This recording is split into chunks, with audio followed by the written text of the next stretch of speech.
네, 슈플로우 시간입니다. 어제 오후 6시 24분이죠. 한국형 발사체 누리호가 정상적으로 발사가 됐습니다. 1차 때는 정상 궤도에 오르지 못했고 2차 때는 이 실용적인 목적이 아니라 성능 검증을 위한 테스트 목적이었다면 이번 3차 발사는 실용 위성을 싣고 발사가 된다는 점에서 의미가 있었는데요.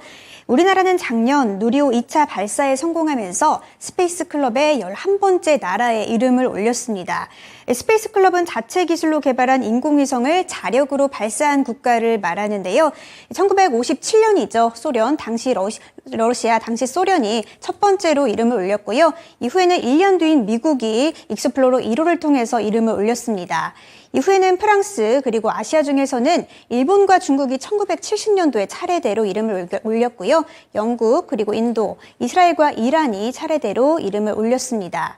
그리고 이 스페이스 클럽의 10번째 자리를 놓고 대한민국과 북한이 당시 엄청난 경쟁을 펼쳤는데요. 당시 북한이 2012년 12월이죠. 먼저 은하 3호를 발사를 했고요. 한 달 정도 뒤인 대한민국이 2013년 1월에 나로호를 쏘아 올렸지만 나로호는 당시에 일단이 러시아 로켓이었기 때문에 이 스페이스 클럽의 가입 요건을 충족시키지는 못했습니다. 북한도 광명성 3호가 발사 50일이 지나도록 정상 작동이 되지 않는 등 정상적인 기능을 수행하고 있다고 보기는 어려운 상황이었는데요. 다만 자력 발사 성공이 기준이기 때문에 스페이스 클럽에는 북한이 먼저 이름을 올리게 됐습니다. 그리고 작년과 올해 우리는 누리호를 통해서 우주 산업에 한 발짝 더 가까이 다가서게 됐는데요. 어제와 오늘 시장에서 크게 이쪽에 반응이 있지는 않습니다. 다만 로봇이나 인공지능처럼 우주항공 산업은 미래 산업임은 분명하죠. 여기서 오늘의 이슈 공개합니다. 네, 오늘의 이슈입니다. 누리호 발사 성공인데요. 우리는 투자 전략 어떻게 세워봐야 할지 김영일 전문가와 함께 만나보시죠. 우리나라 입장에서는 참 대단한 업적을 세운 겁니다. 이렇게 전 세계에서 자력으로 자동차 만드는 나라도 별로 없는데 거기서 우리나라도 있고 또 로켓 만드는 나라도 없는데 또 여기에 이번에 들어가게 됐습니다. 자, 이제 그런 걸 가지고 이제 투자 힌트를 가봐야 되는데 우선은 종목이 안 움직여서 이러한 내용을 좀 자세히 좀 알아보겠습니다. 정관님 안녕하십니까? 안녕하십니까? 네.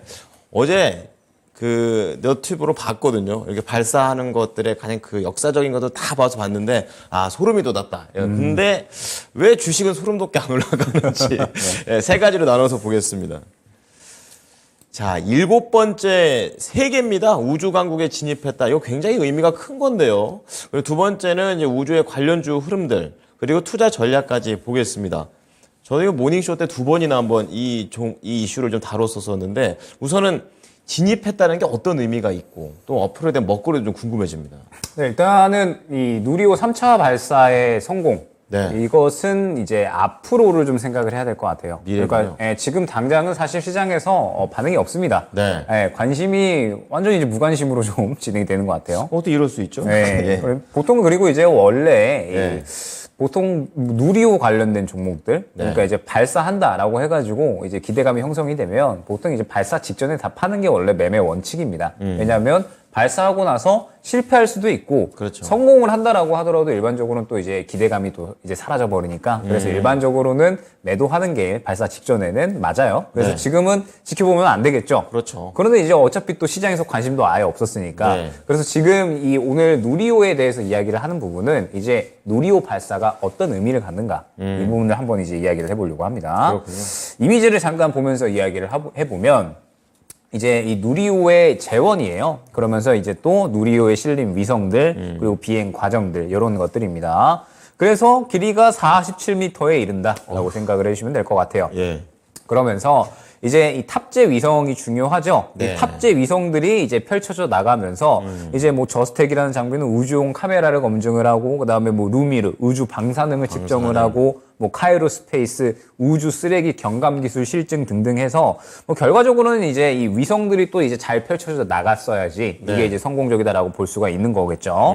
그러면서 이제 비행 과정을 보게 되면 이륙하고 나서 분리하고 그다음에 위성들이 순차적으로 분리가 됐다라고 생각을 해주시면 될 것 같습니다. 네. 이러한 과정 속에 이제 발사가 이루어졌다라고 생각을 해주시면 될 것 같고 결국에는 이 누리호 발사라는 게 이제 이 앞으로 미래의 전략 산업들이 펼쳐질 거잖아요. 그러면은 이제 이 우주 항공 그리고 위성 산업이다라고 하는 것은 네. 결국에는 이 미래 전략 산업에 굉장히 좀 밀접하게 맞닿아 있을 수밖에 없다라는 점 때문에 지금 현재 상태에서 굉장히 의미가 있다라고 이제 여겨지는 겁니다. 네. 사실 이제 이번에 이 또 주목을 해야 될 점이 네. 누리호 이번 3차 발사하는데 하나 에어로스페이스가 참여를 했죠. 그렇죠. 그죠. 하나 에어로스페이스가 참여를 했고 그러면서 2027년까지 이제 누리호를 약 한 4번 정도 이제 발사를 하면서 이번에는 이제 이 4차 발사부터는 하나 에어로스페이스가 주관을 할 것이다. 이 부분이 이제 중요할 것 같아요. 그렇군요. 그러면서 이 민간이 우주 개발을 이끄는 민간 기업이 우주 개발을 이끄는 거죠. 그죠. 외국처럼 되는 거죠. 네, 그러면서 이제 이 외국의 뭐 스페이스 X라든지 네, 이러한 맞아요. 것처럼 이제 만들어지는 겁니다. 그러면서 이 뉴 스페이스 시대, 이 새로운 이제 우주 산업 시대가 열렸다. 이제 열린 거다라고 생각을 해주시면 될 것 같아요. 그런 거군요. 그래서 이제 의미가 있다라고 생각을 해주시면 될 것 같고 이제 이 미국의 AP 통신에서 이렇게 이야기를 했습니다. 상업용 위성 발사에 이제 한국이 처음으로 발사에 성공을 했다라고 이제 이야기를 했죠. 네. 그러면서 이제 우주를 기반으로 한 감시 시스템 이게 이제 약간은 방위 산업 쪽이 되겠죠. 네, 그 다음에 그렇죠. 네. 영내 이제 우주 경쟁에서 중국, 일본, 그 다음에 뭐 인도 이런 이제 이 이웃 국가들을 따라잡으려는 희망을 높였다라고 평가를 했습니다. 그러면서 이 여기서 주목을 해야 될 부분은 저는 이제 이건 것 같거든요. 어떤 건가요? 많은 전문가들이 한국이 이 군사 정찰 위성을 운영하고 장거리 미사일을 만드는 기술 네. 이것에 대해서 이제 이 노하우를 축적하는 데 도움이 될 것이다.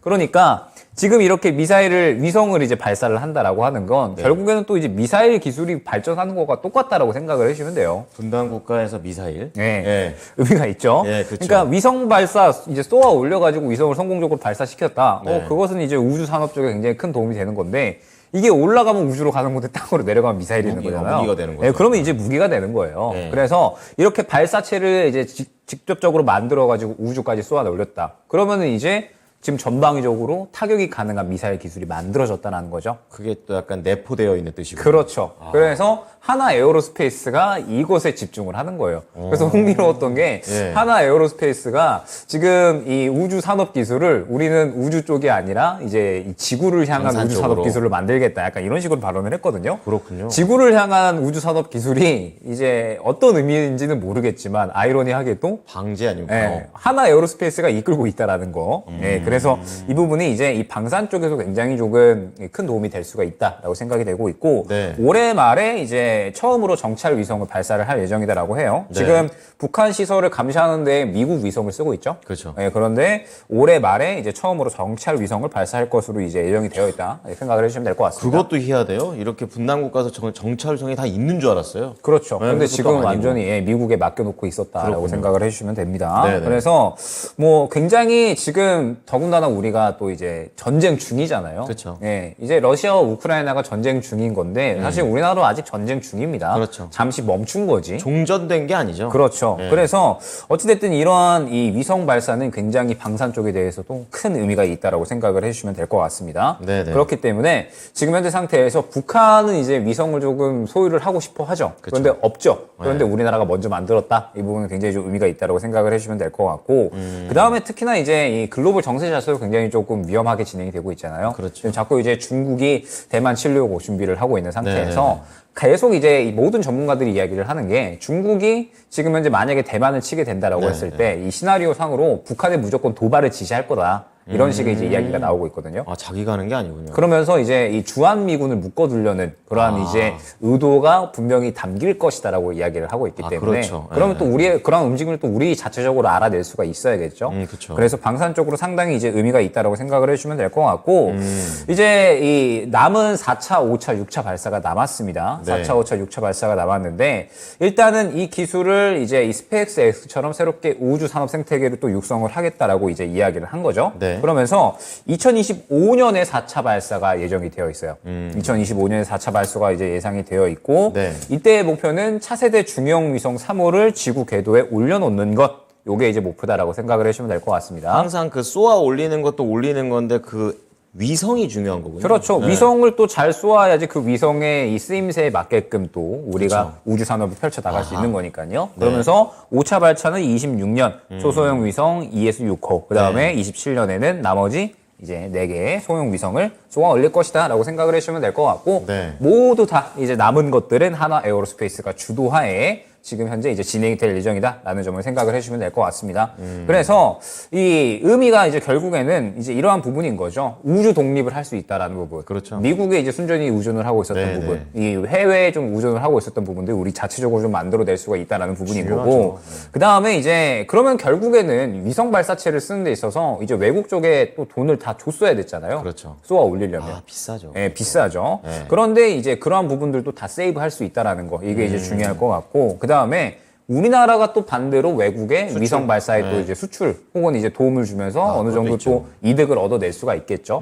그래서 이제는 이번에 이 누리호 3차 발사는 결국에는 우리나라가 우주 산업 쪽에 있어서 상업화에 발을 들여놨다. 여태까지는 그냥 돈이 안 됐죠. 그렇죠. 돈이 안 되고 이제 그냥 단순 기대감만 있었던 거예요. 반드시 발전을 시켜 나가야 되는데 너무 이제 실패를 거듭했었죠, 사실 여태까지. 그렇죠. 예. 네. 뭐 이제 이 누리호도 그렇지만 나로 때부터 해가지고 이제 해외 기술 빌려 와가지고 이제 꾸역꾸역 하다가 누리호도 정말 많이 이제 실패하고 그러다가 이번에 결국엔 성공을 시킨 거거든요. 참 인간 승리인 거예요. 이게. 네, 그래서 정말 이제 긴 시간 동안 도전을 해왔고 이제 성공을 시켰기 때문에 제가 또 이제 이 인터넷 보니까 누리호 발사시키는 또 관계자들이 네. 첫날에 실패했잖아요. 원래 이제 발사하려다가 밤샘 작업하면서 정말 또 이제 이 오류들 해결하고 그러고 있더라고요. 그래가지고 정말 이제 이번 성공에 이제 어느 정도 몫을 하신 분들에게 박수를 쳐드리고 싶습니다. 그렇습니다. 의외로 또 얘기를 들어보니까 이제 종목 안 간 것만 저는 약간 왜 안 갔지 이랬는데 내포되는 것들 그리고 이게 꼭 우주로만 가는 게 아니구나라는 것도 좀 알아서 앞으로 방산 쪽으로도 같이 연결해 보면 좋겠다 이 생각했습니다. 자, 그러면 약간 뜨뜻미지근한 반응을 계속 보여주고 있었던 관련주들의 흐름 좀 봐주세요. 사실 이제 우리나라가 아직까지는 후발주자라고 봐야 되잖아요. 그렇죠. 물론 세계가 얼마 없기는 하지만. 대단한 건데 네. 그래도 그 중에선 또 후발이죠. 네, 아직까지는 후발이죠. 네. 그러면서 이제 단순히 그냥 미국하고 조금 비교를 해보면 누리호의 발사 비용이 킬로그램당 3만 달러입니다. 3만 달러. 네, 그런데 스페이스X의 이 발사 비용이 킬로그램당 2,000달러밖에 안 되거든요. 더 싸네요. 네, 굉장히 싸죠. 네. 그만큼 지금 사실 기술력 자체는 좀 많이 벌어져 있는 상황이다라고 생각을 해주시면 될 것 같고 그렇군요. 네. 우주 발사체 기술 수준도 지금 미국의 60% 수준이라고 네. 생각을 해주시면 될 것 같습니다. 그래서 이번에 이제 하나 에어로스페이스 상무님이 이제 정세진 상무님이 계세요. 네. 이분이 이제 뭐라고 하셨냐면 당장에 우주 분야로 돈 벌 생각은 안 한다 우리가. 지금 현재 상태에서 우주 분야로 돈은 이제 벌 생각은 없는데 중장기적으로는 결국에는 이 발사체 사업을 통해서 이제 우리가 수익성을 좀 만들어낼 수 있지 않겠느냐라고 이제 이야기를 한 거거든요. 그렇군요. 그렇기 때문에 지금 이 우주 위성 관련된 종목들에 관심이 아예 없는 것 같아요. 네. 지금 당장에 돈이 안 될 거니까. 지금 돈 당장에 될 때 올라가겠네요. 그렇죠. 그래서 지금 당장에 돈이 안 될 거니까 아예 이제 관심이 좀 없는 것 같고 시장에서 좀 주목을 해주면 역시나 좀 기대감을 좀 차올려줘야 되거든요. 그쵸. 그런데 지금 시장은 평을 좀 내려보자면 네. 호재와 악재가 굉장히 싸우고 있죠. 그렇죠. 호재는 지금 반도체 쪽이고 네. 악재는 부채한도 협상이죠. 맞아요. 그래서 지금 이쪽이 계속 싸우고 있으면서 이제 또 뭐 흑해 협정이 사실상 또 무효화된다 뭐 이런 그렇죠. 이야기도 네. 나오고 있고 곡물. 지금 호재와 악재가 막 싸우고 있다 보니까 결론적으로 우주항공 관련주들이 아예 관심을 못 받고 있는 거예요. 잠깐 보면 지금 뭐 예를 들어서 AP 위성이라든지 뭐 가장 대장주를 사실상 이제 하나 에어로스페이스니까 하나 에어로스페이스를 밀려요. 볼게요. 그러면 네. 지금 최근에 수급이 아예 안 들어왔어요, 사실. 그렇죠. 그죠? 수급이 아예 안 들어왔었고 네. 뭐 AP 위성도 마찬가지입니다. AP 위성은 오히려 지금 지지라인을 깨버렸죠. 그래서 지금 이쪽에는 관심이 아예 없구나. 관심이 자체가 아예 이제 형성이 안 됐구나라고 생각을 해주시면 될 것 같아서 그렇군요. 우주항공은 지금 뭐 누리호가 발사 성공했다라고 해가지고 원래 발사하면 발사 직전에 매도하는 게 그렇죠. 보통 원칙입니다. 네. 기대. 그래서 지금은 그냥 어떠한 의미를 갖고 있는가. 앞으로 이제 이 우주항공 산업이 지금 이렇게 첫 발을 조금 잘 내디디면서 어떻게 좀 상업화가 될 수 있고 어떠한 분야 쪽으로 이제 펼쳐져 나갈 수 있는가 네. 의미 정도만 한번 되새겨 보시면 좋을 것 같습니다. 그러니까 이거 얘기를 듣다 보니까 종목을 지금 언제 사야 되는지도 대략적으로 이제 뭐 언제 뭐 미래 어느 순간이 되겠고 지금 들어갈 건 아니고 그 지금 의미를 알게 되니까 이런 식으로 발전할 수 있으니까 관련 종목들도 이런 것들을 좀 세팅해 놓으면 되겠구나.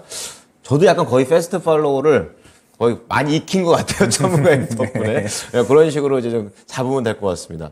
그럼 마지막으로 투자 전략 한번 정리해 주세요. 네, 일단 굉장히 의미가 있다라고 봐야겠죠. 네. 세계 7번째로 스페이스 클럽에 진입을 했다라는 부분은 굉장히 의미가 있다라는 거고, 우주라는 게 정말 이제 그런 말이 있잖아요. 우리가 어떻게 뭘 하든 결국에는 티끌 하나에 불과하다. 우주 입장에서 보면. 네네. 그런데 뭐 어찌됐든 이 우주를 또 이제 제가 최근에 유튜브를 보면서 네. 이제 그 궤도라는 유튜버가 있습니다. 아, 그래요? 그런데 인간만큼 굉장히 이제 이 티끌같이 작은 존재가 이 넓은 우주를 연구를 한다. 이것은 이제 인간밖에 없다. 막 이런 식으로 이제 이야기를 했거든요. 아, 그래요? 그게 이제 또 굉장히 의미가 있어 보였습니다.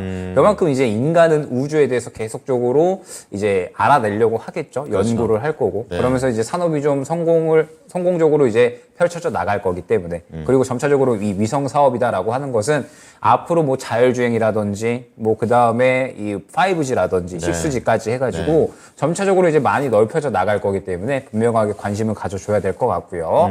누리호 발사 이후에 결국에는 또 이제 연속적으로 4차, 5차, 6차가 남아 있잖아요. 그렇죠. 그래서 이제 이 우주 산업이 어떻게 상용화가 되어 가는지 이 부분을 한번 잘 지켜보시면 좋을 것 같고 일단은 그러면 남은 이슈가 뭐가 있냐라고 했을 때 정부에서 우주항공청 설립한다라고 이야기를 했잖아요. 그쵸. 지금 당장에 이제 원래는 한 2분기 정도에 한번 이야기가 나올 것으로 생각이 됐는데 생각보다 이제 여야에서 또 이제 약간의 이 의견이 좀 나뉘고 있는 것 같아요. 그래서 빨리 또 이게 안 되는군요. 네, 그래서 빨리 지금 진행이 안 되고 있는 것 같아서 네. 일단 기대해볼 만한 건 단기적으로는 우주항공청 설립이다라고 봐야겠죠. 당장 이제 누리호는 이제 좀 멀리 남아 있으니까. 네. 그래서 우주항공청 설립에 대한 이슈가 그나마 이제 기대해볼 만하지 않을까. 다만 지금 현재 상태에서 관련주들이 수급이 아예 부재한 상태이기 때문에 좀 보려면 지금은 그래도 수급이 들어올 때 지켜봐야 되지 않을까. 지금 시장은 어찌됐든 반도체 쪽을 봐야겠죠. 오늘도 뭐 그렇죠. 네, 반도체 쪽에 수급이 들어오고 있으니까. 네. 지금 시장은 호재와 악재가 싸우고 있기 때문에 이게 이제 힘이 강한 시장이다라고는 전 느껴지지는 않아요. 네. 힘이 강하지 않기 때문에 유동성이 제한되는 가운데 굉장히 또 종목을 잘 골라가야 되는 시기다라고 생각을 하고 있어서 네. 이제 우주항공 쪽은 수급이 아직은 안 들어오고 있기 때문에 지금은 조금은 좀 멀리 했다가 향후에 이제 어느 정도 수급이 들어올 때 다시 한번 지켜보자 안내를 드리도록 하겠습니다. 네, 이번 누리호 발사와 관련해서 경제적 관점에서는 조금 더 나중에 미래를 좀 보자고 얘기를 했으니까요. 이 부분 체크해 보시면서 또 오장 해보도록 하겠습니다. 오늘 말씀 잘 들었습니다. 감사합니다. 네, 김영일 전문가였습니다.